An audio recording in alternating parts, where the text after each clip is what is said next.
आदाब, सत श्री अकाल। इस वक्त हम मौजूद हैं एडवोकेट संतोष त्रिपाठी, जो किसी परिचय का मोहताज नहीं है। आज हम रूबरू हैं संतोष जी से। कैटल पॉन्ड गोला गोकर्णनाथ में जो प्रकरण चल रहा है उसके बारे में वार्ता करने जा रहे हैं। जानकारी ये दीजिए, अभी तक कैटल पॉन्ड में जो मामला चल रहा है, आपके द्वारा एडवोकेसी की जा रही है, क्या उसमें सॉल्यूशन कंक्लूजन निकला है, बताइए। मनीष जी, सबसे पहले तो मैं आपका स्वागत करता हूं, इस्तकबाल करता हूं। आप मशहूर हैं जनहित की आवाज़ को बुलंद करने के लिए, और आपका चैनल जो है यूपी खबर इस मामले में बहुत आगे है। जो आपने सवाल किया है कि कांजी हाउस, जिसे कि माननीय मुख्यमंत्री महोदय उत्तर प्रदेश योगी आदित्यनाथ जी ने गो संरक्षण केंद्र में पूरे उत्तर प्रदेश में जितने भी कांजी हाउस हैं सभी को 2 जनवरी 2019 को एक शासनादेश हमारे मुख्यमंत्री योगी आदित्यनाथ जी ने पारित किया है कि उत्तर प्रदेश में जितने भी कांजी हाउस हैं उन सभी को गो संरक्षण केंद्र में तब्दील कर दिया जाएगा, परिवर्तित कर दिया जाएगा, और वहाँ पे निराश्रित गाय और गौवंश जो है वो रेस्क्यू किए जाएंगे। 2 जनवरी 2019 का ये शासनादेश है।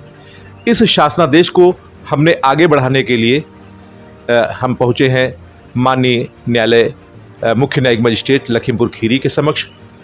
माननीय मुख्य न्यायिक मजिस्ट्रेट लखीमपुर खीरी ने हमारे प्रकरण को डे बाय डे सुनवाई के लिए भेजा है उनके सेकंड एसीजेम कोर्ट। सेकंड एसीजेम जो है बड़े अच्छे व्यक्ति हैं, प्रदीप कुशवाहा जी, उनके न्यायालय में भेजा है। और वहाँ पे जो है हमारे प्रकरण में बहुत स्पीड में काम हुआ है, बहुत त्वरित तरीके से सुनवाई हुई है, और वहाँ से एक तलबी आदेश पारित हुआ है। तलबी आदेश जो है उसमें हमने 4 कल्प्रिट्स जो है नॉमिनेट किए थे। प्रथम कल्प्रिट हमारी थी सुमन नरेंद्र सिंह, जो 10 साल जिला पंचायत लखीमपुर खीरी रह चुकी हैं।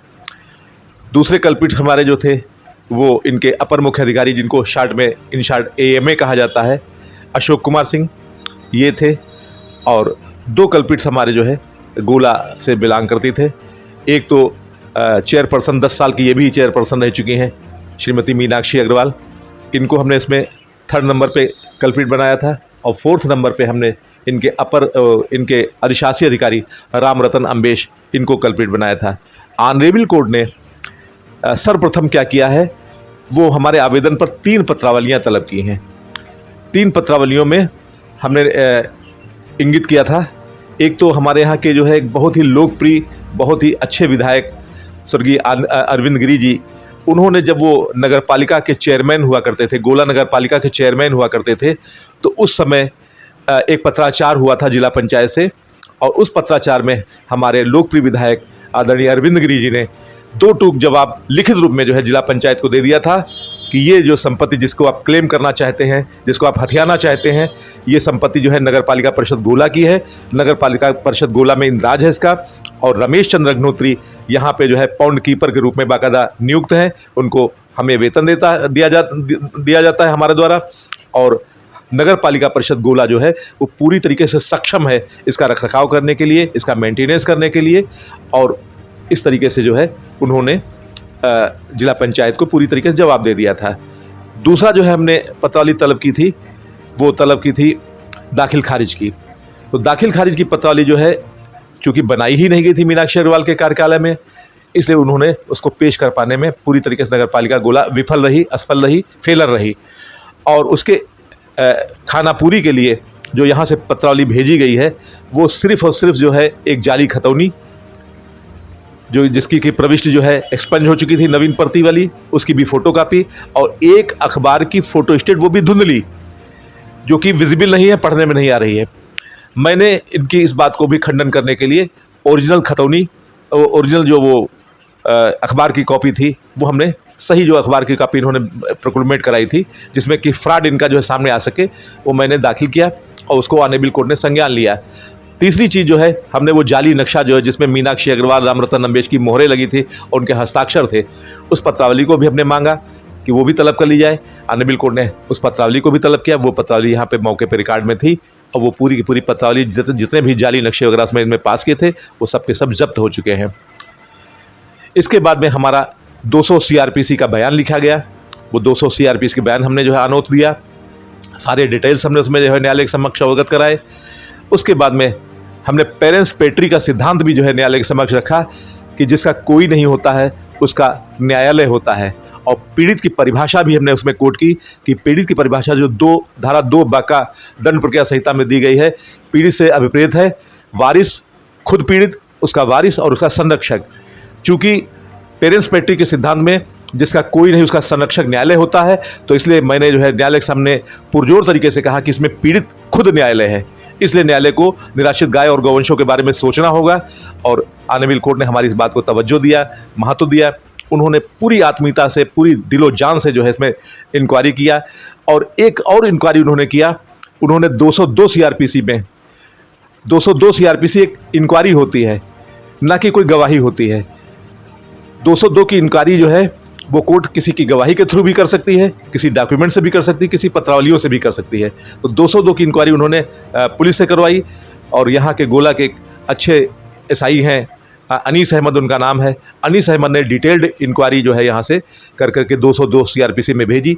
वो फाइल का अंग बनी और जजमेंट का भी आधार बनी। इसके अलावा जो है हमने एक यहाँ पे एसडीएम अखिलेश यादव जी के रिजीम में, उनके कार्यकाल में एक पत्रावली बनी थी, आशीष अवस्थी बनाम सरकार of Uttar state of UP, धारा 38 की, धारा 38 भू राजस्व अधिनियम की, धारा 38 उत्तर प्रदेश राजस्व संहिता की जो है तहत ये पत्रावली बनी थी। वो पत्रावली अभिलेखागार में संचित थी। उसमें आदरणीय अखिलेश यादव एसडीएम गोला ने बाकायदा डिक्लेयर किया था कि जाली प्रविष्टि का खारिज हो चुकी है, संशोधित हो चुकी है और समस्या का समाधान हो चुका है।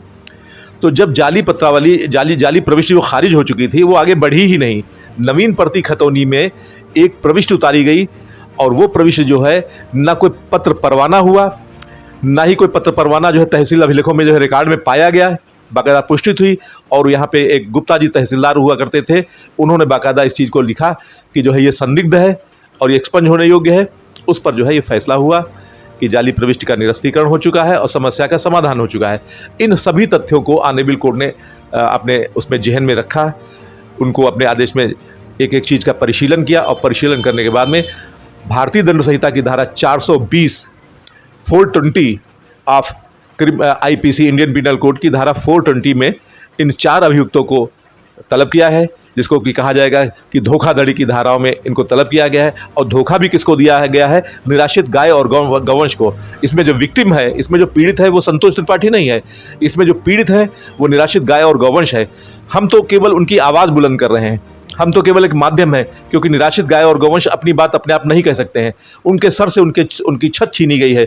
उनके यहाँ पे जो है बाकायदा नादे लाइन बनी होती थी और रमेश चंद्र अग्निहोत्री उन पर चारा वगैरह वगैरह की व्यवस्था करते थे, वो पाउंड कीपर थे। अब बात आती है कि कान्या हाउस पशुओं के लिए, तो पशु कौन, निराश्रित पशु कौन हुए? आज के तारीख में जो है ये स्वार्थी कलयुग है। इस स्वार्थी कलयुग में कोई भी खच्चर वाला अपना खच्चर नहीं छोड़ रहा है सड़क पे। कोई भी बकरी वाला जो है, बकरी पालन करने वाला, वो आदमी बकरी नहीं छोड़ रहा है। आपको कहीं भी लावारिस कोई बकरी नहीं मिलेगी, कोई खच्चर नहीं मिलेगा, अन्य कोई पशु आपको जो है लावारिस अवस्था नहीं मिलेंगे। सभी पशु संरक्षित हैं। असंरक्षित अगर कोई है तो सिर्फ गाय गौ माता और उनके गौवंशी पशु। गाय और गौवंश केवल यही जो है असंरक्षित हैं। इसके अलावा कोई पशु आपको जो है ऐसा दिखाई पड़ जाए जो संरक्षित ना हो। हर पशु जो है वो बाड़े में रहता है, अपने मालिक के पास रहता है, उसको उसकी सेवा होती है। अगर घोड़ा है तो वो भी जो है जोता जाता है, उसको भी जो है चारा वगैरह की व्यवस्था होती है, उसको भी मालिक शाम को पुचकारता है। लेकिन निराश्रित गाय और गौवंश हमारे जो है, ये कलयुग की महिमा है कि लोग कुत्ता पाल सकते हैं लेकिन कोई गाय नहीं पालना चाहता है। किसान भी जो है वो महंगे ट्रैक्टर में डीजल डाल करके जो है खेती जोत सकते हैं, लेकिन बैलों का जो है, कभी एक गाना हुआ करता था, बैलों के गले में जब घुंघरू जीवन का राग सुनाते हैं, गम कोसों दूर हो जाते हैं, खुशियों के चमन मुस्काते हैं। लेकिन आज हमारे देश की जो है धरती सोना उगल रही है, लेकिन ट्रैक्टर से उगल रही है। हम महंगी यूरिया की खाद ले सकते हैं, लेकिन हम निराश्रित गाय और गौवंशों के जो है गोबर से बनी हुई खाद, जो जैविक खाद है, उसका उपयोग नहीं करना चाहते हैं। हम पूरी तरीके से जो है रासायनिक उर्वरकों पर डिपेंड कर गए हैं। इस समय कैटरकॉन की क्या स्थिति है, वहाँ पर क्या? इस समय जो है ये चीज़ बाकायदा इस्टेब्लिश हुई है। गोला तहसील से जो आख्या गई है, गोला थाने से जो आख्या गई है, उसमें ये चीज़ उन्होंने इस्टेब्लिश किया है कि मौके पे शॉपिंग कॉम्प्लेक्स बना हुआ है और भूमि जो है वो कांजी हाउस के नाम दर्ज है। तो ये जो विरोधाभासी स्थितियाँ थी कि मौके पे जो है शॉपिंग कॉम्प्लेक्स बना है, यानी कि वाणिज्यिक बाजार बनी है। कॉम्प्लेक्स से मतलब जो है जिस पे जो है वाणिज्यिक इस्तेमाल हो। जो कि निराश्रित गाय और गौवंशों के आवास से भिन्न था, इतर था। ये चीज़ बाकायदा प्रमाणित हुई है। और उसके बाद में जो है खतौनी में ये चीज़ आई है कि आज भी संपत्ति जो है वो कांजी हाउस के नाम दर्ज है और मुख्यमंत्री योगी आदित्यनाथ जी का शासनादेश 2 जनवरी 2019 जो है वो एप्लीकेबल है, इन्फोर्सबिल है इसी ज़मीन के ऊपर, क्योंकि ये कांजी हाउस के नाम दर्ज है। सवाल ये है, जब कैटरकॉन के नाम दर्ज है तो शॉपिंग कॉम्प्लेक्स कैसे बन गया? बता रहा हूं मैं। इसको बनाने का कुचक्र बनाया गया, एक षड्यंत्र बनाया गया। षड्यंत्र की शुरुआत जो है, जब यहाँ पे जिला पंचायत में वंशीधर राज यहाँ के चेयरपर्सन हुआ करते थे, स्वर्गीय वंशीधर राज।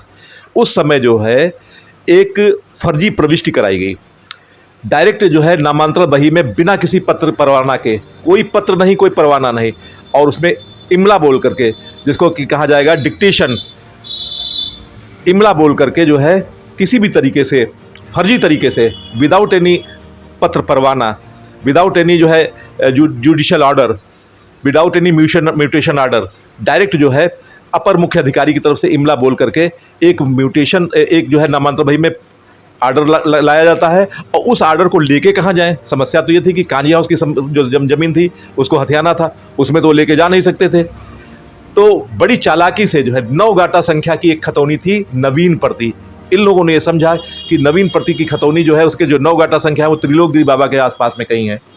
वो 9 के 9 गाटा संख्या जो है वह यहाँ पे है भी नहीं। तो इन लोगों ने सोचा कि नवीन प्रति खाता है, इसमें कोई व्यक्ति क्लेम करेगा नहीं, चुपचाप इसमें उतार लो, इसकी सर्टिफाइड कॉपी ले लो। और वो जाली प्रविष्टि जो है नवीन प्रति खाते में जो है उतार दी गई। लेकिन होता क्या है कि चूंकि जो खतौनी होती है वो अपने गाटा संख्याओं की होती है, जब भी वो अगर परिवर्तन संबंधित कोई आगे का आदेश जो है आगे दर्ज किया जाएगा तो वो उन गाटा संख्याओं से रिलेटेड होना चाहिए। चूंकि उन 9 गाटा संख्याओं से रिलेटेड वो आदेश था ही नहीं, जो फर्जी आदेश था वो भी उन 9 गाटा संख्याओं से रिलेटेड था नहीं। तो जब नेक्स्ट खतौनी बनाई गई तो वो खतौनी में आगे कैरी ऑन नहीं हुआ, आगे ब्रॉड फॉरवर्ड नहीं हुआ, वो अपने आप एक्सपंज हो गया, स्वतः एक्सपंज हो गया। तो जब स्वतः एक्सपंज हो गया तो उसका कोई मूल्य ही नहीं रह गया। उसके बावजूद भी हमने इस चीज़ पे मुहर लगवाई और हमने एसडीएम अखिलेश यादव से बाकायदा ऑर्डर करवाया, उसमें हमारा पावर भी लगा था, हमारा वकालतनामा भी लगा था, और ये चीज़ पूरी तरीके से इस्टेब्लिश हो गई कि नवीन प्रति की खतौनी में जो प्रविष्ट की गई थी वो 100 क्या 200% वो जाली थी, वो फेक एनफोर्स थी। और फेक एनफोर्स जिस तरीके से जाली करेंसी का कोई अस्तित्व नहीं होता है, उसी तरीके से फेक एनफोर्स डॉक्यूमेंट का कोई अस्तित्व नहीं होता है। ऑनरेबल कोर्ट का मैं सम्मान करता हूँ, इस्तेकबाल करता हूँ कि उन्होंने 420 धारा में फिल वक्त उनको तलब किया है, चारों मुलजिमान को। लेकिन अगर ये मुकदमा आगे ट्रायल में बढ़ता है तो इसमें आईपीसी की 3 धाराएं, कम से कम 3 धाराएं और बढ़ेंगी, और वो है 471। आईपीसी की धारा 471 इस बात की है कि कूटरचित दस्तावेज का असली के रूप में दुरुपयोग किया जाना। ये जो 4 कल्प्रिट्स थे, इन लोगों ने कूटरचित दस्तावेज का असली के रूप में दुरुपयोग किया, और उसके बाद में फिर एक वैल्यूबल सिक्योरिटी यानी मूल्यवान प्रतिभूत की कूट रचना भी की। वो वैल्यूबल सिक्योरिटी क्या थी? एक जाली नक्शा था। उस जाली नक्शे की पुष्ट पर एक मोहर मीनाक्षी अग्रवाल की लगती है और एक मोहर रामरतन अम्बेश की लगती है, और दोनों के सिग्नेचर होते हैं, और वो एक हथियार दे दिया जाता है कि जाइए और आप इसमें जो है शॉपिंग कॉम्प्लेक्स बनाइए। तो अगर जो है जाली नक्शा ना दिया जाता, और इसकी भी आपको हम थोड़ी सी कहानी बताना चाहेंगे कि एक समय ऐसा था आज से 10 साल पहले, जब जो है नगर पालिका जो है भंग थी और यहाँ पे चुनाव नहीं संपन्न हुआ था। उस समय जो है जिला पंचायत के अध्यक्ष जो है सुमन नरेंद्र सिंह ही हुआ करती थी, और जो है इनके अपर मुख्य अधिकारी ए में जो है अशोक कुमार सिंह ही हुआ करते थे। इन लोगों ने इसी जो है कुचक्र को जो है आगे बढ़ाने के लिए एक लेटर बनाया, और यही जाली नक्शा जो है आगे पेश किया कि साहब इसको जो है पास कर दिया जाए ताकि हम यहाँ पे अवैध मार्केट बना दें। लेकिन जो है एसडीएम जो है उस समय घनश्याम त्रिपाठी हुआ करते थे। घनश्याम त्रिपाठी एक अच्छे व्यक्ति थे, एसडीएम रैंक के अधिकारी थे, पीसी रैंक के अधिकारी थे, और बहुत ही ऑनेस्ट आदमी थे। उनके हाथों में नगर पालिका चल रही थी, क्योंकि एज प्रशासक एक्स ऑफिशियो जो है वो नगर पालिका गोला के जो है वो अधिशासी अधिकारी थे, पदेन जिसको कहा जाएगा। और जब जो है घनश्याम त्रिपाठी जी के सामने ये बात आती है तो बाकायदा वो ब्लैक एंड व्हाइट में एक लेटर बनाते हैं, एक ऑर्डर बनाते हैं, और वो कहते हैं कि साहब आपके नाम कोई संपत्ति नहीं है, मैं आपको जो है इमारत बनाने का कोई नक्शा नहीं पास कर सकता हूँ। यानी कि जब वहाँ से मुँह की खा चुके तो इन लोगों ने वेट एंड वॉच, रुको और प्रतीक्षा करो, इस सिद्धांत का अनुपालन किया कि जब चुनाव होगा तो फिर कोलिजन होगा, जब कोलिजन होगा तो हमारा जो है काम जो रुका हुआ है ये पास हो जाएगा। और ये अपने योजना में, अपनी साजिश में कामयाब हो गए। और जब मीनाक्षी अग्रवाल चुन करके आई तो इनको साथ मिला रामरतन अम्बेश का, और रामरतन अम्बेश और मीनाक्षी अग्रवाल दोनों से कोलिजन कर लिया गया सुमन नरेंद्र सिंह और जो है जिला पंचायत के जो है वो अपर मुख्य अधिकारी AMA थे, इन दोनों लोगों ने कोल्यूजन कर लिया है। तो 2 महिला चेयरपर्सन्स की और उनके कार्यालय प्रमुखों की आपस में कोल्यूजन हुई, नतीजा ये निकला। अब उसमें जो नतीजा निकला वो भी बड़ा चौंकाने वाला है। यहाँ पे जो है कोई म्यूटेशन का ऑर्डर नहीं है। मनीषी, मैं आपका विशेष ध्यान चाहूँगा इस बात पे कि जैसे कहा गया कि चर्च का गेट है, चर्च है लापता, तो वो चीज़ है। यहाँ पे जो है दाखिल खारिज है, लेकिन दाखिल खारिज है ही नहीं। दाखिल खारिज की कोई फाइल बनी ही नहीं। म्यूटेशन का एक बाकायदा नगरपालिका एक्ट में बाकायदा प्रावधान है कि इस प्रावधान में म्यूटेशन ऑर्डर बनेगा। उसमें एक तरफ जो है मतलब जो है अधिशासी अधिकारी के दस्तखत होंगे और दूसरी तरफ उस म्यूटेशन अधिकारी में चेयरमैन के भी हस्ताक्षर होंगे, लेकिन वहाँ पे कुछ बना ही नहीं। केवल और केवल क्या किया गया, एक प्रोक्लेमेशन कराया गया, इश्तहार किया गया और इश्तहार में भी फ्रॉड किया गया। इश्तहार में क्या फ्रॉड किया गया, ये ऑनरेबल कोर्ट के ऑर्डर में बाकायदा कोर्ट है। इश्तहार में फ्रॉड ये किया गया कि कांजी हाउस का जो गाटा संख्या है वो गाटा संख्या है 411 मिनजुमला, और ये चौकस 1 बीघा यानी 16 डिसमिल की ज़मीन है, जिसकी कीमत आज की तारीख में अरबों रुपए की है। इस अरबों रुपए की चीज़ को हथियाने के लिए इन लोगों ने ये समझा कि ये चीज़ जो है निराश्रित गाय और गौवंशों की है, और गाय गौवंश तो बेचारे मूक और बधिर है, वो खुद तो मुकदमा लड़ेंगे नहीं, और समाज जो है, समाज में कौन आदमी आगे आएगा, इनको कोई उम्मीद नहीं थी।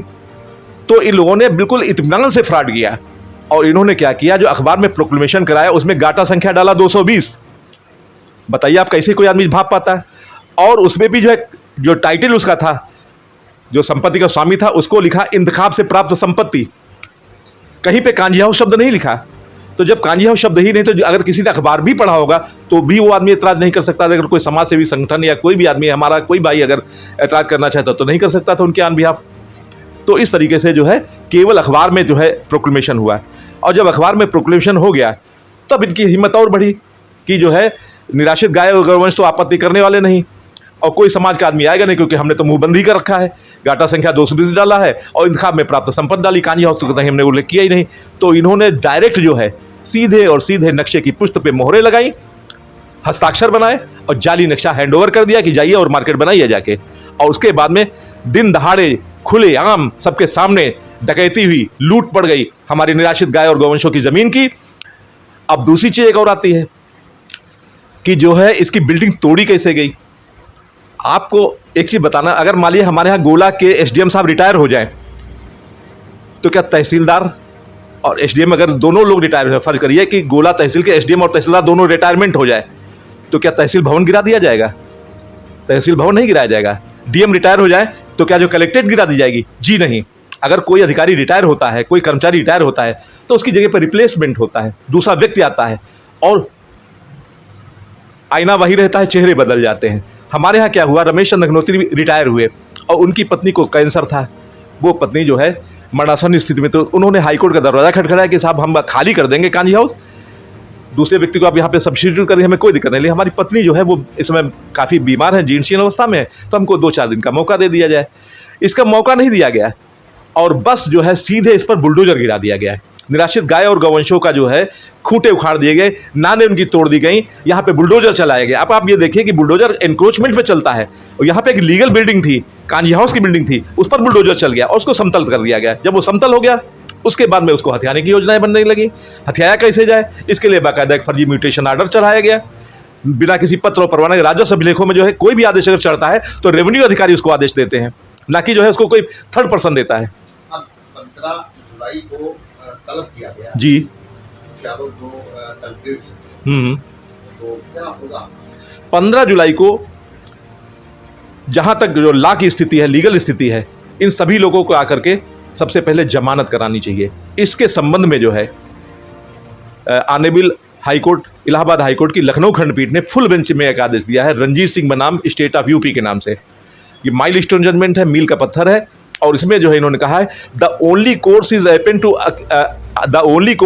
Open to an accused against whom the procedure has been issued by a competent court to appear before said court and pass through the procedure of bail। यानी कि इसको अगर हम हिंदी में कहें कि केवल एक ही क्रियाविधि उस अभियुक्त को उपलब्ध है जिसके विरुद्ध किसी न्यायालय ने, किसी सक्षम न्यायालय ने आदेशिका जारी की है कि वो संबंधित न्यायालय में आवे, विचारण को फेस करे और उससे पहले जमानत की प्रक्रिया से अपने आप को गुजारे। तो इन 4 लोगों को न्यायालय के समक्ष आना है, अपनी जमानतें अपने आप को सरेंडर करना है, अपनी जमानतें दाखिल करना। अगर कोर्ट जमानत मंजूर करती है तो अपनी जमानतें दाखिल करें जमानत स्वीकृत होने के बाद में, और विचारण का सामना करें। और अगर विचारण का सामना करते तो हम विचारण के लिए तैयार हैं, हमारे पास पूरे अभिलेख हैं, सब कुछ है। और मेरा ये मानना है कि दौरान विचारण इसमें जो है 3 धाराएं और बढ़ेंगी, 467, 468 और 471। कूटरचित दस्तावेज की रचना करना जो कि जाली नक्शा है, कूटरचित खतौनी का असली के रूप में दुरुपयोग करना जो कि जो है जाली पाई जा चुकी है, और उसकी जो है संरचना करना।